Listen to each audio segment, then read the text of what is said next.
Temos perguntas? Temos sim, Pai Damião. Na realidade, a primeira pergunta seria mais em função do dia de hoje, que onde nós comemoramos os dias dos 3 arcanjos. Comemorar, ou melhor dizer, faz uma referência diferenciada em função do dia, né? Miguel, Gabriel e Rafael. E a gente gostaria que no dia de hoje o senhor falasse um pouquinho sobre eles três. Hoje é uma data coletiva, não é? Sim. Nesta data coletiva desses 3 anjos, que são colocados a uma reflexão de diversas fórmulas rotulares religiosas, pois os anjos ressoam em magnitude superior a qualquer rotulação. Vamos dividir em 3 partes, não é? Pois são 3 anjos a serem mencionados. A força de Rafael. Vou começar com Rafael. A força de Rafael. Existe uma oração, um clamor, que é São Gabriel com Maria, São Rafael com Tobias. Não sei se vocês já observaram desta parte. São Rafael, colocado como um grande médico espiritual. Assim, em certa feita, não sei dentro da liturgia de vocês sagrada como foram classificados e direcionados à escrita, se é Antigo ou Novo Testamento, não é? Pois vocês sabem que no século de 3 a século 4 da ressonância de vocês houve uma mudança, uma alteração no código sagrado de Bíblia, do livro. E, consequentemente, a partir daquele momento onde Maria estava posta em magnitude, foi colocada apenas como vocês chamam? Protagonista é o principal, uma pessoa que seja coadjuvante. Como coadjuvante, como se fosse simplesmente a mãe de Jesus. Aquela que foi o veículo para a recepção. Então, não sei exatamente diante desta magnitude de se Antigo ou Novo Testamento, por conta dessas alterações desse concílio, mas Rafael, vou contar uma experiência, não é? Rafael, em uma experiência certa feita com Tobias, por isso que tem a associação com Tobias, Tobias estava com os seus familiares adoentados.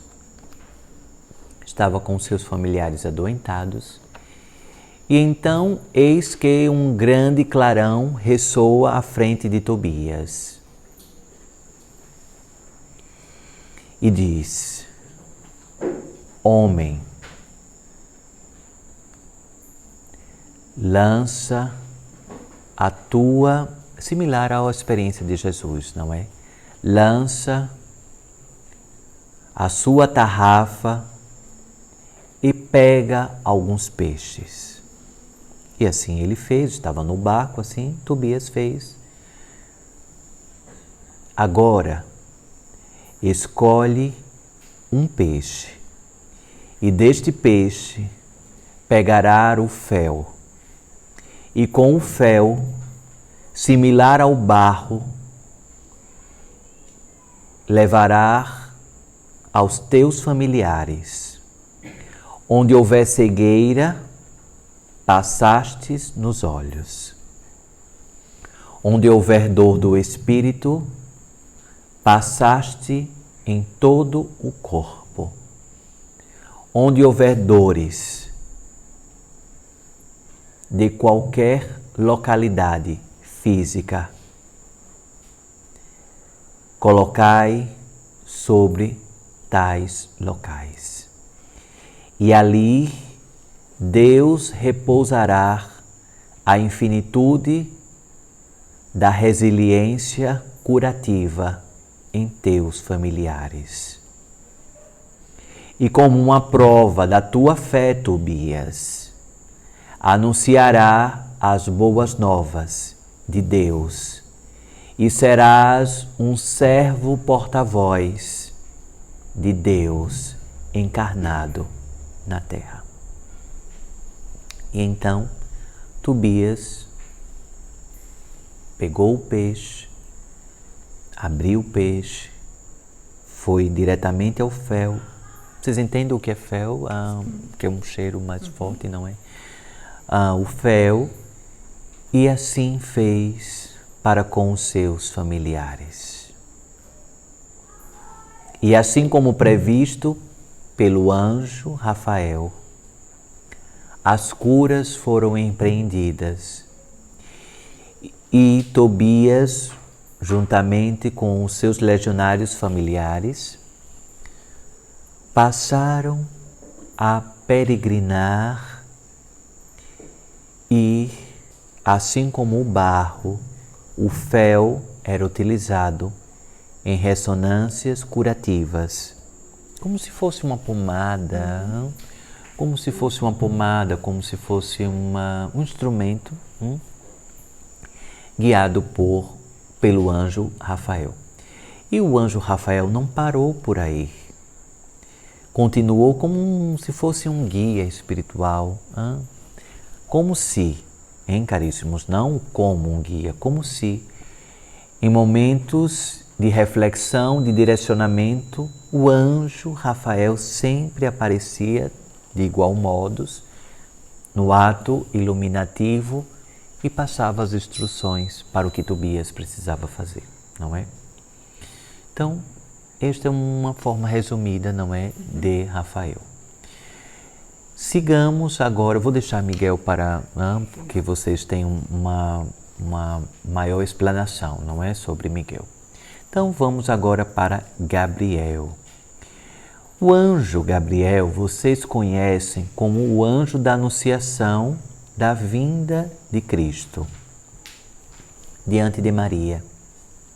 Maria, ainda adolescente, recepciona aquele clarão em seu quarto e, assim como todos vocês já conhecem, o enredo histórico, e eis que daquele clarão os lábios dadivosos da divina presença de Gabriel anuncia que a partir daquele momento, no ventre de Maria, estava plantado a semente das boas novas, a semente da aliança, a semente divisora de todos os tempos, purificando a todos que conseguissem tocar e a todos que conseguissem falar, purificando ainda todos aqueles que conseguissem enxergar a semente de Deus plantado no ventre. E então o enredo vocês já conhecem, mas ainda, Gabriel, colocastes as tuas vestes dadivosas, não desamparando jamais Jesus em seu percurso, desde criança, Gabriel, aquele clarão, assim como Gabriel também apareceu para José, e tantos outros momentos da criação de Jesus, amparando Maria.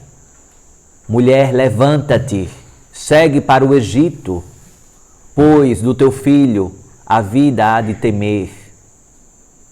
Assim como diversos momentos, mulher, sai do Egito, segue para a Índia, receberás as iniciações e a teu filho entregaste como mestre Issa.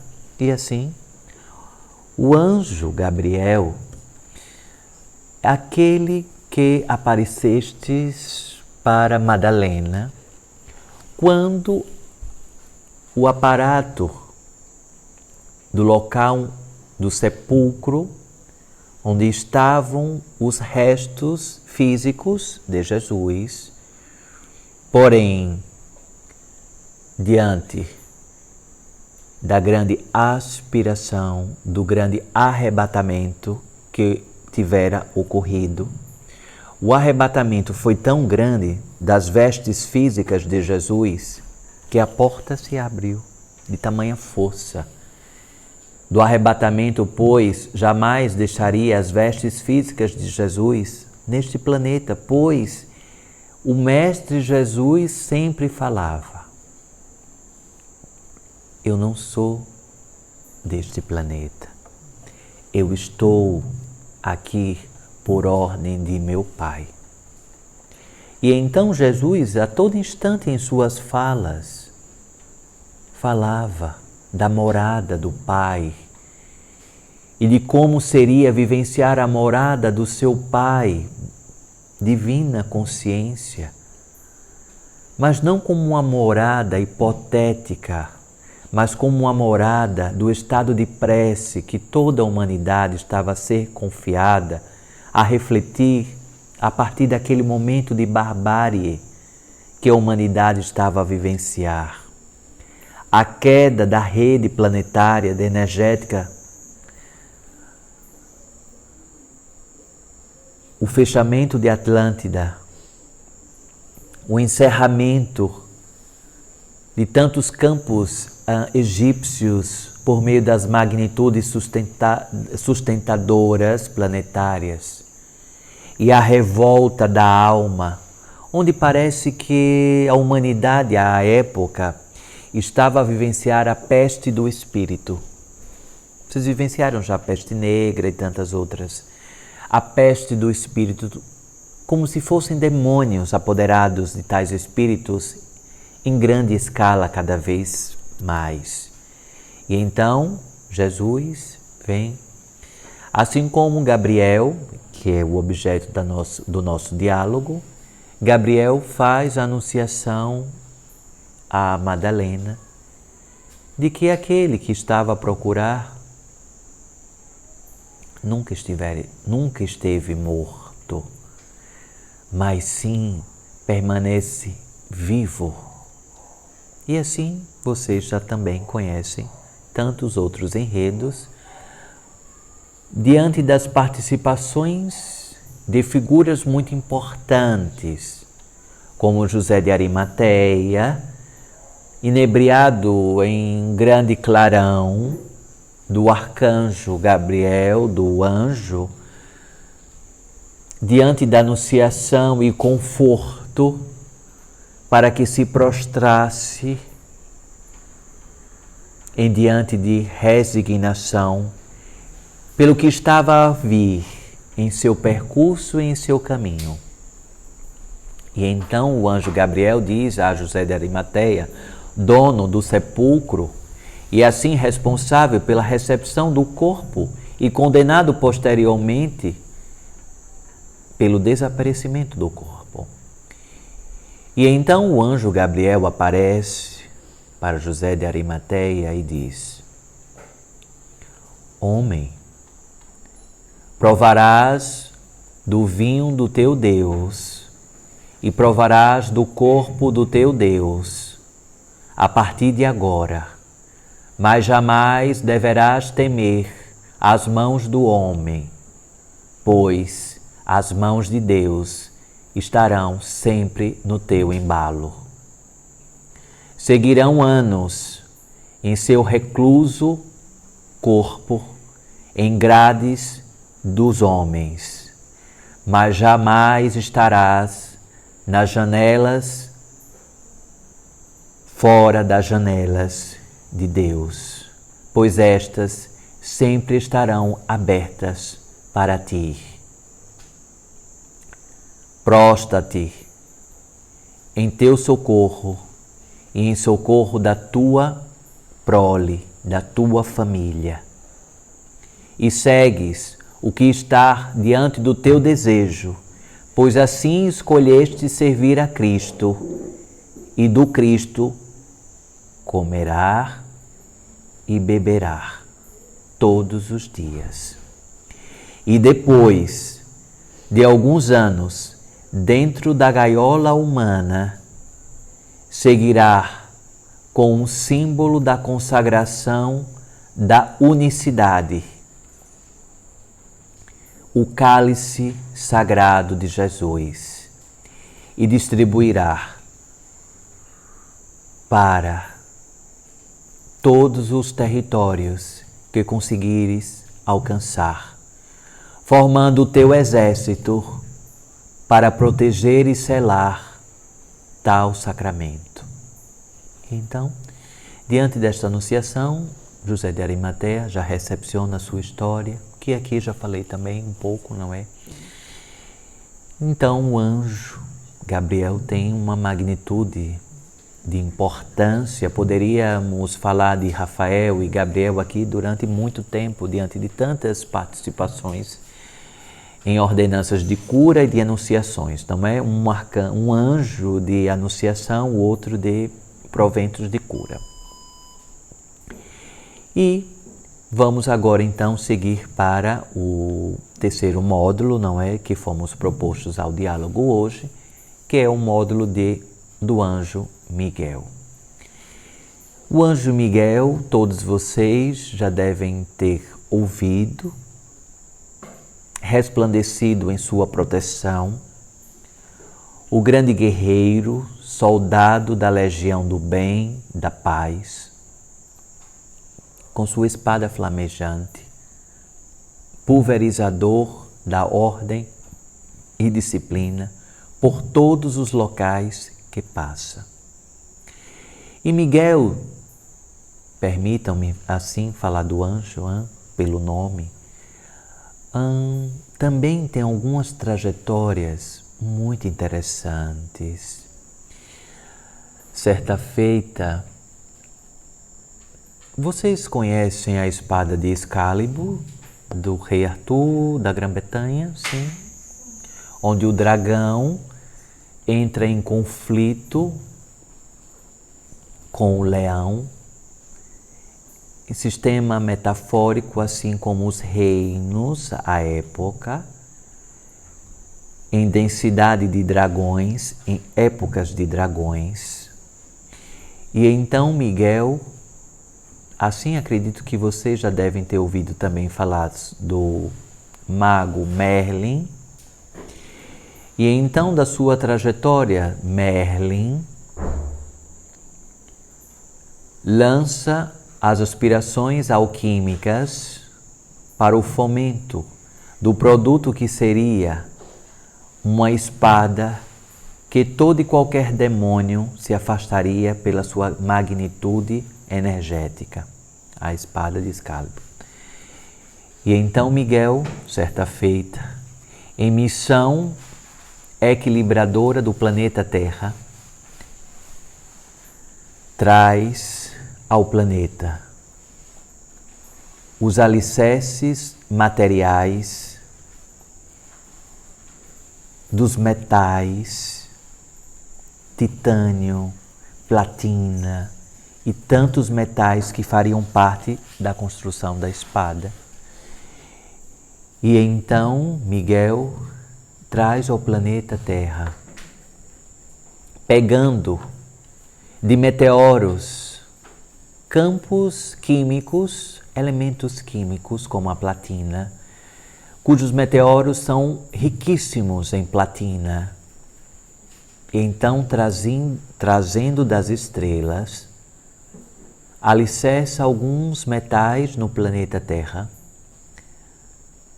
não só para produzir a espada de Excalibur, mas também toda a ressonância do que vocês entendem como elementos químicos.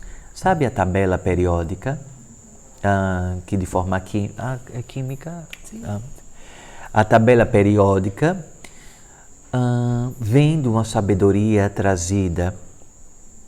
Existem os seus redescobridores, vou chamar assim, não é? Existem os redescobridores, aqueles que auxiliaram a construção da tabela periódica por meio dos seus elementos. Digo redescobridores porque não foram descobertos, mas sim inspirados a redescobrir e, consequentemente, a alicerçar. E então Miguel, diante de platina, titânio e tantos outros metais de grandiosa magnitude, alicerça o planeta para que os dragões, assim colocados, voltados contrários à luz, permanecessem na crosta em prisões espirituais. Porque são metais fortes, rígidos, e que somente tais metais fortes e rígidos poderiam deter os dragões, contrários à luz. Isto é uma das passagens de Miguel Arcanjo. Prova disto é que em cada local que houve embates entre as legiões de Miguel Arcanjo ou o anjo Miguel, foram construídas basílicas. E traçando uma reta entre as suas basílicas, ressoa a espada de Miguel Arcanjo. Ressoando, juntando os pontos das basílicas consagradas entre Europa, África, reproduz a espada de Miguel. A grande geometria colocada no alicerce geográfico, a grande geometria colocada no sistema geográfico de vocês. Assim como, por debaixo desta grande espada, existem os segredos das grandes civilizações que aqui já plantaram, como os lemurianos, como os atlantes, e tanta magnitude aqui colocada em aprendizados. E tal espada ainda resplandece na sua força e potência como uma forma equilibradora para que tais dragões não sejam despertos por conta do medo, da falta de fé da humanidade. Pois o que alimenta tais dragões presos, o medo e a ausência de fé. A ausência de fé, caríssimo, não é só deixar de acreditar ou acreditar ou não em Deus. A ausência de fé é falar e agir de forma completamente destoante. Isso também é ausência de fé. A ausência de fé está também colocado na queda do sistema moral da humanidade. A moralidade, o sistema ético da humanidade. E assim, sustentando como uma linha divisória o Oriente Médio, que repousa como uma grande garganta, que energeticamente pode adentrar a crosta e libertar tais dragões, se não alicerçados por tal espada. Então, Miguel Arcanjo coloca em sua força, em sua magnitude, tal proteção ao planeta Terra. Então, acredito, não sei se vocês conheciam todas as histórias que falei de Miguel Arcanjo, de Gabriel e do anjo Rafael, mas aqui ficam algumas provocações, caríssimos, para que vocês possam refletir, ressoar do que vocês já sabem, do que vocês ainda não sabem, do que vocês podem ainda mais se aprofundar. Assim seja.